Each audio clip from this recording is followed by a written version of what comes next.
we've covered chat, we've covered forums, BBS or bulletin board systems. We've covered a lot of stuff so far that is text-based. And before we start getting into the more complex applications like bookmarking and blogs and things of that nature, we're going to cover one thing more that is a fairly simple application that's text-based, which is text messaging or SMS messaging. Now, everyone who's got a teenager who has a phone is probably familiar with what text messaging is, but let's cover the basics just so we make sure that everyone understands what we're talking about. Essentially, the technology was invented so that mobile devices and cell phones in particular would have the ability to send very short text messages using the SMS protocol from one device to another. And when I say short, I mean it's fairly short communications. The standard for these are 160 characters in length.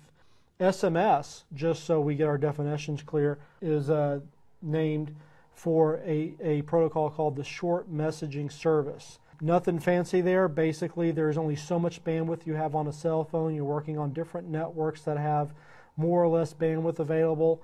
And typically on cell networks, you're dealing with very high usage. So you want to minimize the amount of data you're sending through the pipes on the cell network. So you know the protocol for text messaging or short message service was limited on purpose so that people with these mobile devices could communicate with each other, but would do it in very short bursts so that we could artificially manage the amount of data going through the systems.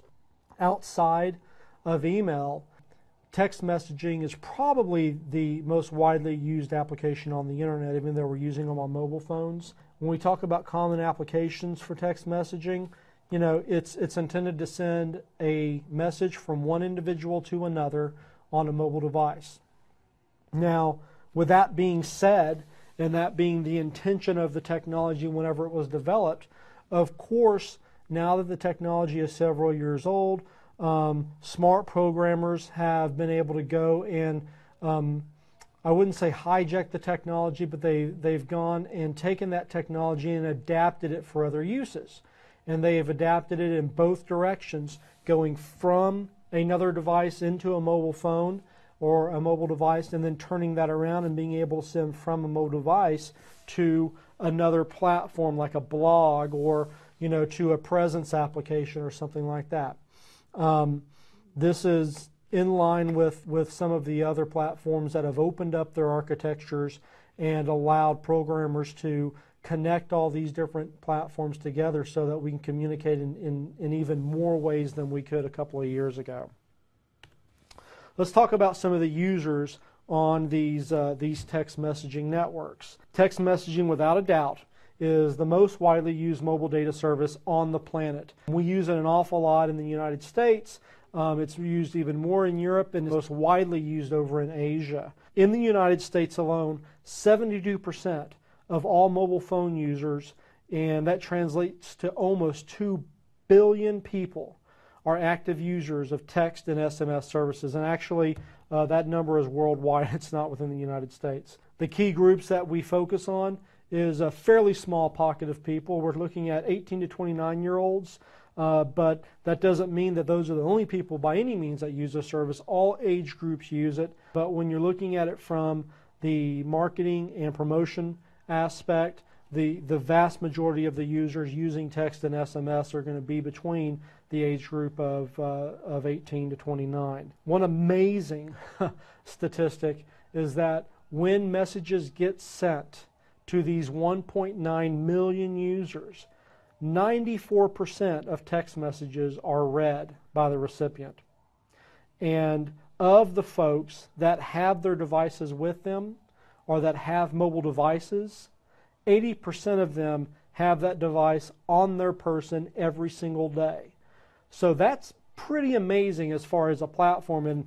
And when we talk about everything else that we've talked about so far, we're not going to talk about email during the course of these classes, but everything else we've talked about so far, text is relevant because it outstrips every other platform as far as reach.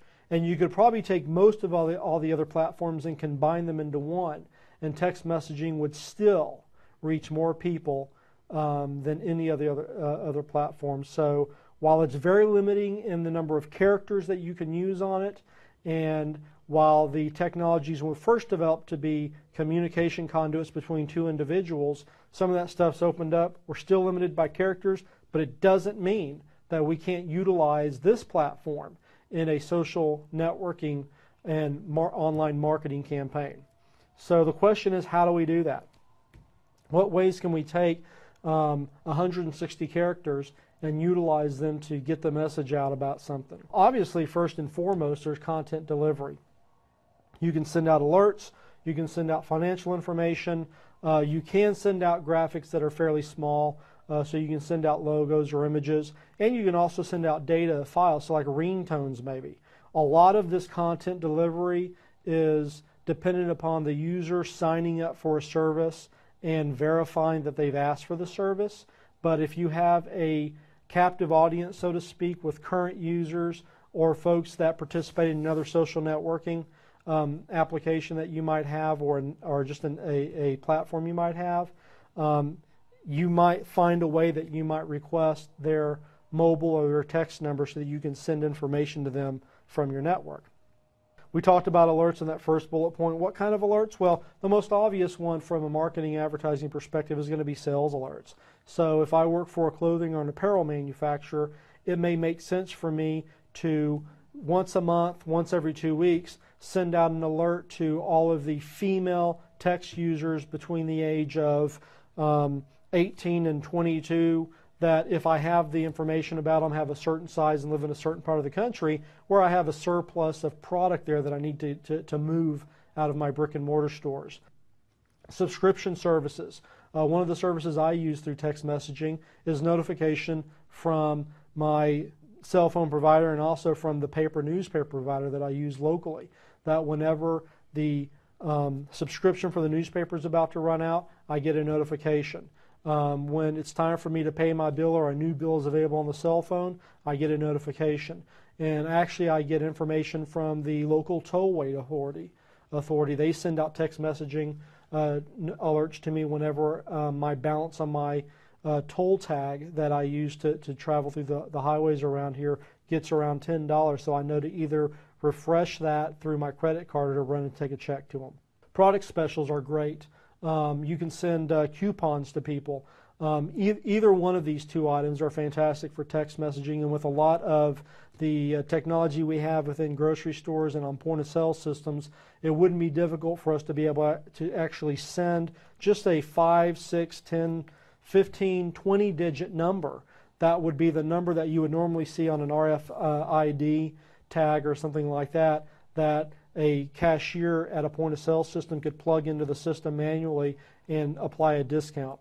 And lastly, reminders, birthday reminders. You may be a company that sells cards, birthday cards or anniversary cards, and if you have members that participate in a social network, you may send them a week before their spouse's birthday or one of their son or daughter's birthday a reminder that, hey, Joe's cards remind you that it's Sally's birthday in 5 days. And that's something that, A, you're providing value to the user, and your brand is out in front of them, so you increase the chances of them actually using your brand and purchasing your products in order to satisfy the need that they have.